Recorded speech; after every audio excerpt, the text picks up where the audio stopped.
I can't believe I've been making these videos for like 3 years now, and I've only managed to make one South Park video.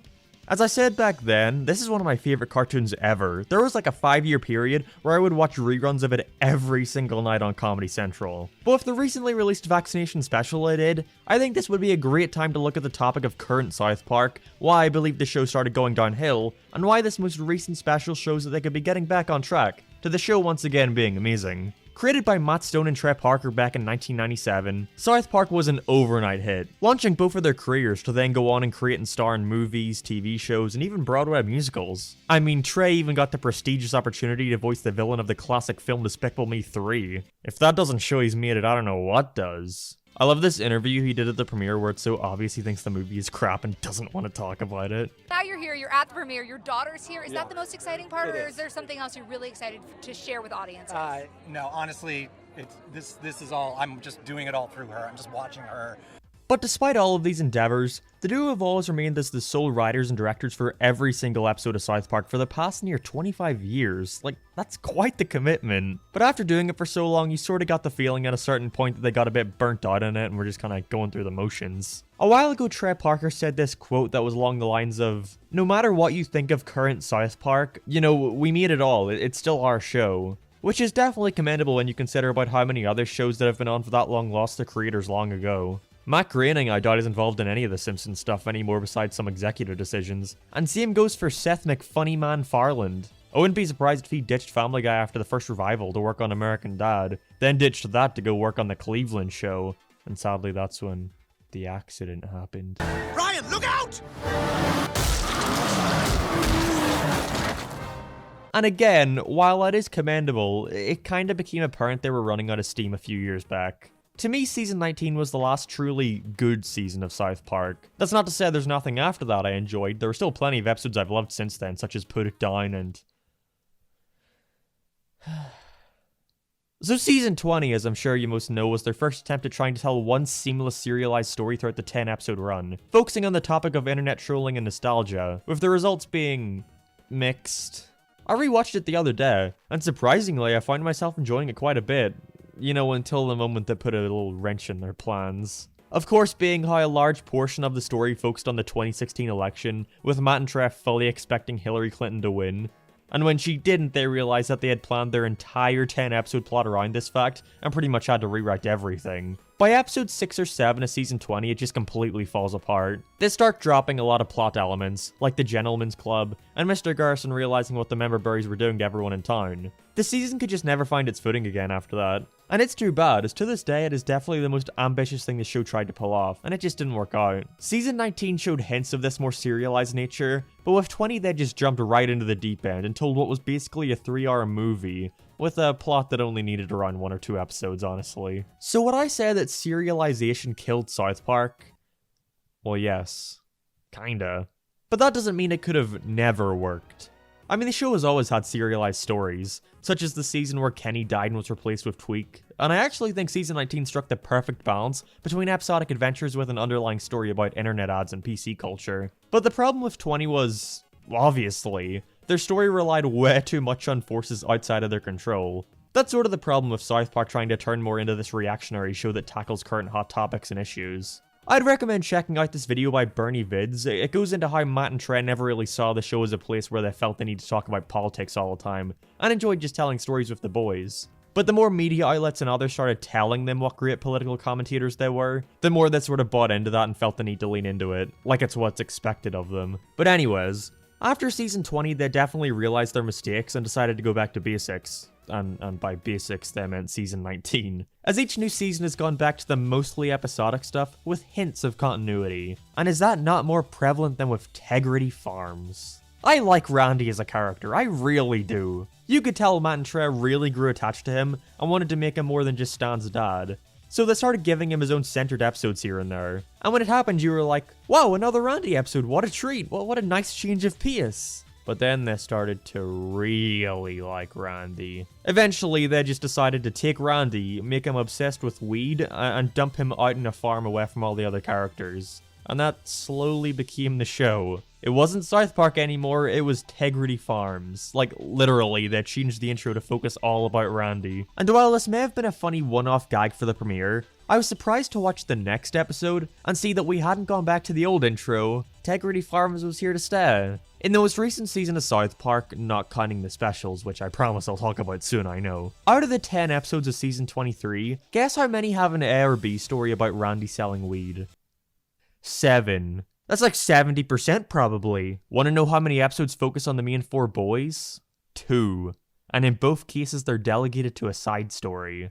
Matt and Trev openly said their favourite episodes of the series are the ones that step away from the real world and just have the boys doing whatever, but like, you have full control of this, there's nothing stopping you from doing that. And it's not like they're simply unaware of what they're doing. Not only is there an episode all about how the townsfolk are sick of Randy and want him out of South Park, quote unquote, but it's almost like they're sticking their finger up to the audience like, yeah, we're only making this for ourselves at this point. Did everyone enjoy the Halloween special? No, Randy. Only you did. Oh, well, that was pretty much my target audience anyway.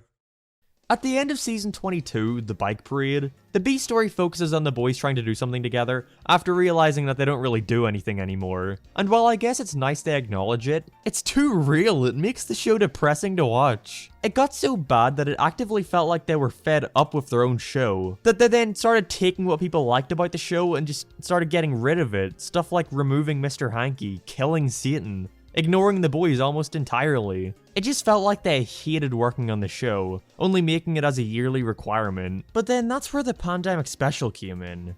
With the pandemic, many assumed that a South Park season wouldn't be coming out last year, and well, yes, technically that was true.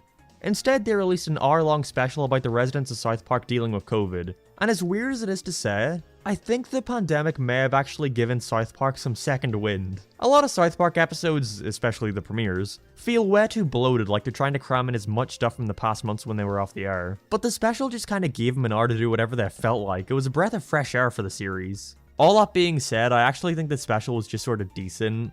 Again, it focused a lot on Randy, and while it was funny to have the twist that he started the pandemic, coming from something that happened back in season 23, it just feels like the weed stuff has run its course. He wants to capitalize on everything by turning it into weed, I get it, okay? But among that, was this brilliant little B story about the boys, and how they were coping with the pandemic, with Cartman being overjoyed about staying at home, Carl just wanting things to end.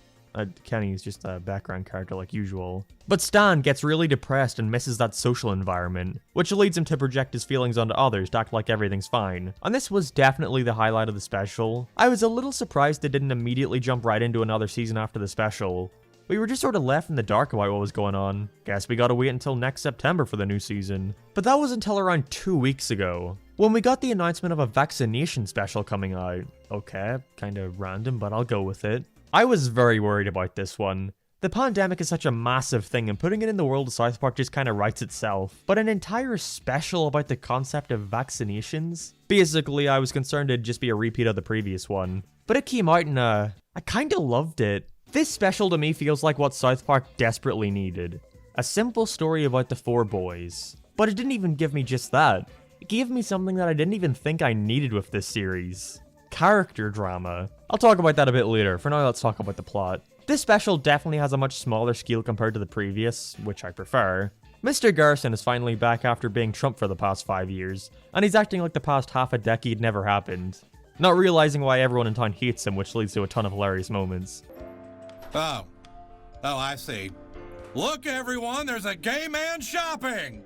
This eventually leads into some cult stuff with QAnon, and I'm not even going to comment much on that stuff because I barely know anything about Ireland's politics, never mind America's. All I can say is it didn't bother me as much as other political stuff in South Park, because it not only fit within the story just as a random cult, but it was just really funny anyway with no knowledge about who they are. I love the moment where they show all the Hollywood elitists and there's a picture of Matt and Trev from Basketball, which I unironically think is a really funny movie. But my absolute favorite thing about this special is that it's gotten rid of Randy as the main character. He only really has one line at the very end, and instead it focuses on the main 4 boys who, in my opinion, have their most interesting dynamic ever here, with them fighting all the time and coming to the realization that maybe they aren't even really friends anymore. I don't know why, that's just really cool to me. Sad and depressing, but that's why I like it, it just feels so real.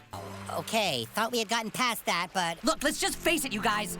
We don't trust each other, and we don't like each other. We can't keep pretending. To me, South Park was always at its best when it was more character-driven. And is that never more present than in the 2-parter You're Getting Old and Asperger's?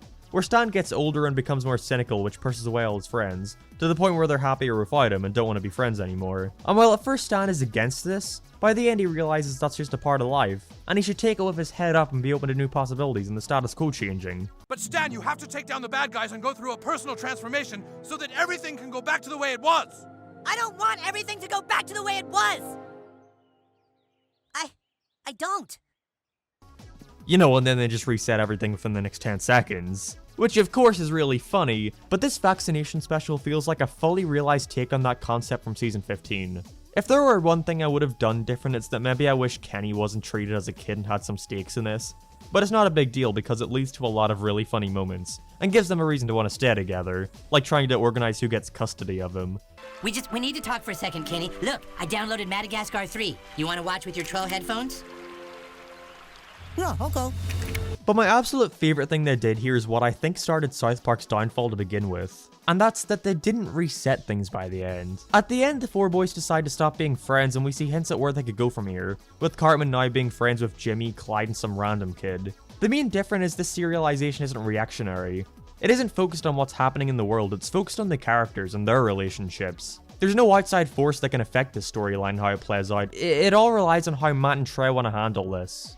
And with the final shots of the special showing a ton of secondary characters from previous episodes, and even bringing back Mr. Hat, while obviously just for nostalgia, I think it represents a change in Matt and Trey's mindset, where that animosity for their past is faded, and they're more willing to now embrace what so many people liked about the series, while still going off in a new direction. For the first time in a long while, I'm really excited to see where South Park goes next season. So yeah, serialization killed South Park, but with the way things seem to be going, it may just be what revives it. And then the saturation goes all the way down as the video freezes and the lo-fi music starts to play as the video essay ends. Great stuff, everybody.